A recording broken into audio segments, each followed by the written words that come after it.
దేవుణ్ణి పాటలు పాడినట్లు కానీ, దావీదు అన్నలు 7 మంది ఎప్పుడైనా దేవుని స్తుతించినట్లు కానీ, దేవునికి కీర్తనలు వారు రాసినట్లు కానీ, దేవుని మహింపరచలు ఎక్కడ ఒక్క మాట కూడా రాయలేదు. కానీ దావీదు గాఢంధకారపు లోయలో సంచరించిన కూడా ఆయన ఏం చేసేవాడంట?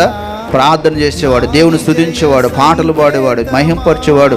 దేవా, నేను ఎక్కలేనంత ఎత్తైన కొండపైకి నన్ను ఎక్కించు, నేను గొర్రెల కాపరిని, యోగ్యత లేని వాడిని, అర్హత లేని వాడిని, ఎందుకు పనికిరాని వాడిని.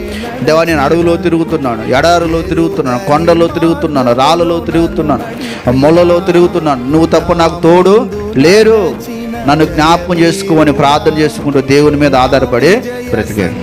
కాబట్టి దేవుడు చదువుకున్న వాళ్ళ దగ్గరికి వాళ్ళ కోసం కాదు పంపింది, ఈయన కోసం పంపారన్నమాట దేవుడు. ఆ దావీదంట ఆ అడవుల నుంచి, ఆ పొలాల్లో నుంచి దాటుకుంటూ వస్తూ ఉంటే ఇక్కడ కూర్చొని ఉన్నాడు సమూయేలు, తర్వాత యెషయా. ఈ సమూయేలు కూర్చొని ఉంటే దేవుడు అతనితో మాట్లాడుతాడు, సమూయేలు నువ్వు ఎవరి కోసం చూస్తున్నావు?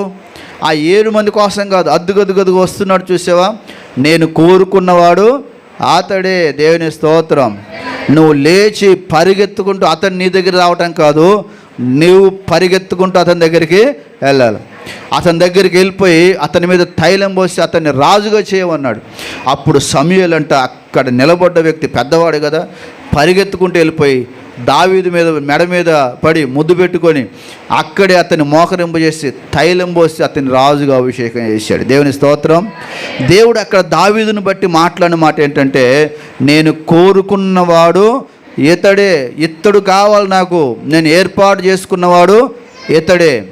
నేను డబ్బున్న వాళ్ళని కాదు, ధనమున్న వాళ్ళని కాదు, ఆస్తిపరులను కాదు, గొప్ప వంశపు వారిని కాదు నేను కోరుకోలేదు, ఈ లోకంలో బలహీనులను నేను కోరుకున్నాను. అట్టి రీతిగా పిల్లరా దేవుని వాక్యంలో రాయబడింది, దేవుడు గుర్రాన్ని కోరుకోలేదు, ఆయన పెద్ద ఒంటెను కోరుకోలేదు, అలాగే పెద్ద ఏనుగును దేవుడు కోరుకోలేదు. దేని కోరుకున్నాడంటే ఆయన, నేను ప్రయాణం చేయటానికి ఒక చిన్న గాడిద కావాలి. అది